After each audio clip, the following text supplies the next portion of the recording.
हर chapter में कुछ ऐसे सवाल छुपे होते हैं जिनको अगर आप प्रैक्टिस करते हो तो पूरा का पूरा चैप्टर एक प्रकार से रिवाइज हो जाता है। So welcome to the rank booster series, जिसमें हम ऐसे ही सवालों को ट्राई करते हैं और कॉन्सेप्ट्स की प्रॉपर अंडरस्टैंडिंग बनाते हैं। तो इस सवाल में जैसे बोला है, a 2m kg slender rod AB is riveted to a 2m kg uniform disc as shown. तो यहाँ पे एक 2m kg की जो रॉड है वो एक डिस्क के साथ यहाँ पे लगी हुई है, ऐसा दिखाया गया है। A belt is attached to the rim of the disc and a spring which holds the rod at rest in the position shown।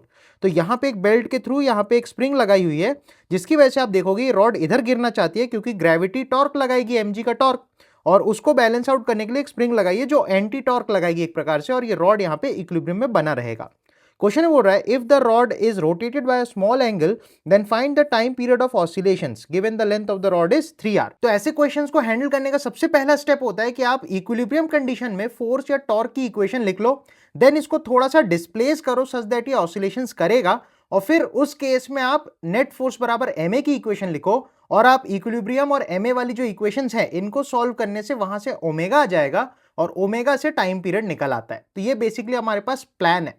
तो सवाल में सबसे पहले हमको इसकी इक्विलिब्रियम की कंडीशन बनानी होगी। तो आप सिंपली इस डायग्राम को देख के समझ सकते हो, इस रॉड का सेंटर ऑफ मास यहाँ पे होगा जिसपे नीचे 2 mg लग रहा होगा, राइट। यहाँ पे इस रॉड की जो लेंथ है वो हमें 3r दे रखी है, तो सेंटर ऑफ मास 3r/2 दूरी पे हो जाएगा। अब अपन बोल सकते हैं इस 2 mg का जो टॉर्क आएगा तो हो जाएगा फोर्स इंटू परपेंडिकुलर डिस्टेंस, और ये एंटी क्लॉकवाइज सेंस में लग रहा होगा, सही है। इसको बैलेंस कौन करेगा, इस तरफ से थोड़ी सी स्प्रिंग खिंची होगी इक्विलिब्रियम कंडीशन में, तो वो यहाँ पे कुछ kx0 लगाएगी और उसका एक टॉर्क ऐसा आएगा क्लॉकवाइज। तो ये दोनों टॉर्क इक्विलिब्रियम कंडीशन में बैलेंस होंगे, इक्वल होंगे। तो सबसे पहले एट इक्विलिब्रियम, तो इक्विलिब्रियम कंडीशन में अपन लिख सकते हैं 2 mg इंटू उसकी परपेंडिकुलर दूरी हो जाएगी 3r/2 इज इक्वल टू कुछ kx0 हम बोलेंगे, इस स्प्रिंग में शुरू में इलोंगेशन होगा फॉर इक्विलिब्रियम कंडीशन, इनटू उसकी आप जो दूरी देखोगे सेंटर से ये दूरी तो r ही हो जाएगी, राइट।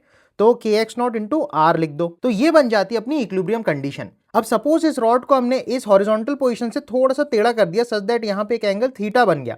तो इस एंगल थीटा के बनने की वजह से ये जो स्प्रिंग है थोड़ी सी थीटा के हिसाब से जो आर्क लेंथ होगी उतनी एक्स्ट्रा खिंच जाएगी।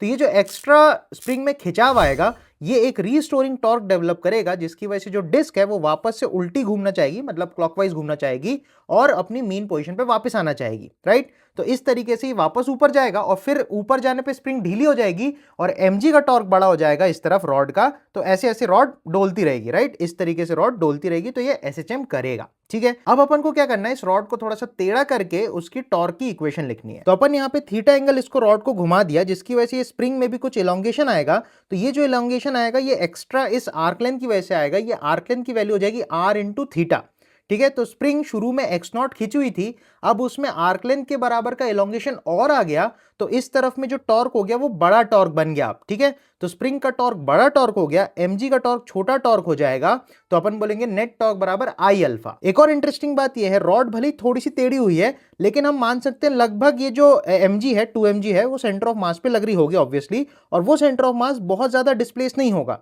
तो इस 2 mg का जो टॉर्क है ये ऑलमोस्ट उतना ही रहेगा जितना शुरू में था। तो अब डिस्प्लेस पोजीशन पे अपन लिखेंगे k into x0 plus l बराबर r थीटा, तो मैं लिख दूंगा r into theta minus 2 mg into 3r/2। तो ये हो गया स्प्रिंग का टॉर्क माइनस mg का टॉर्क बराबर I अल्फा। अब यहां पे अपन को समझना है कि रॉड और ये डिस्क पूरा का पूरा सिस्टम है, तो इस पूरे का I अपन को लिखना पड़ेगा इस एक्सिस ऑफ रोटेशन के लिए। तो इक्वल टू लिखेंगे I अल्फा, तो रॉड का I तो कोने से हो जाएगा ml²/3, तो इसका m है 2m, l की वैल्यू है 3r का स्क्वायर बाय 3, प्लस डिस्क के लिए होता है mr²/2, राइट। तो डिस्क यहाँ पे 2m मास की है तो 2m into r²/2 as well as यहाँ पे अल्फा भी आएगा। अच्छा, यहाँ पे एक चीज मैंने मिस आउट कर गया, स्प्रिंग का तो ये फोर्स है, तो टॉर्क लिखने के लिए इंटू r भी करना पड़ेगा, तो यहाँ पे एक r भी मल्टीप्लाई होगा। अब आप क्लियरली देख सकते हो इक्विलिब्रियम में देखो kx0 r की वैल्यू 2 mg इंटू 3r/2 था,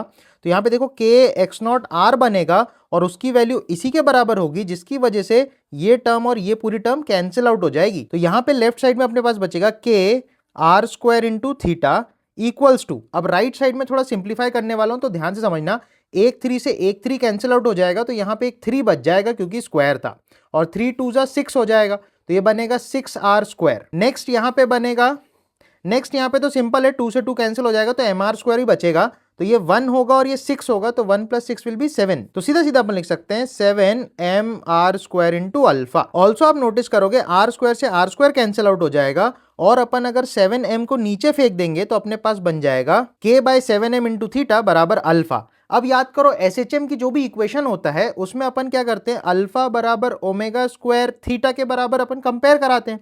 तो आप इसको इससे अगर कंपेयर कराओगे तो आप क्लियरली देख सकते हो ये अपना ओमेगा स्क्वायर बैठा हुआ है, तो ओमेगा की वैल्यू अपने पास आ गई। और यहां से आप क्लियरली टाइम पीरियड भी बता सकते हो, क्योंकि टाइम पीरियड होता है 2π/ω। तो 2π डिवाइड में ओमेगा आएगा, तो ये ओमेगा को घुमा के अपन लिख सकते हैं 7m ऊपर आ जाएगा और k नीचे आ जाएगा। तो इस हिसाब से इस क्वेश्चन का जो करेक्ट आंसर है वो ऑप्शन बी बन जाता है। इस टाइप के क्वेश्चन को फर्स्ट टाइम देख के 90% से ज्यादा स्टूडेंट्स इसको छोड़ देते हैं, पर आप इस क्वेश्चन को सॉल्व कर पाओगे क्योंकि आपके पास प्रॉपर कंसेप्चुअल क्लैरिटी है।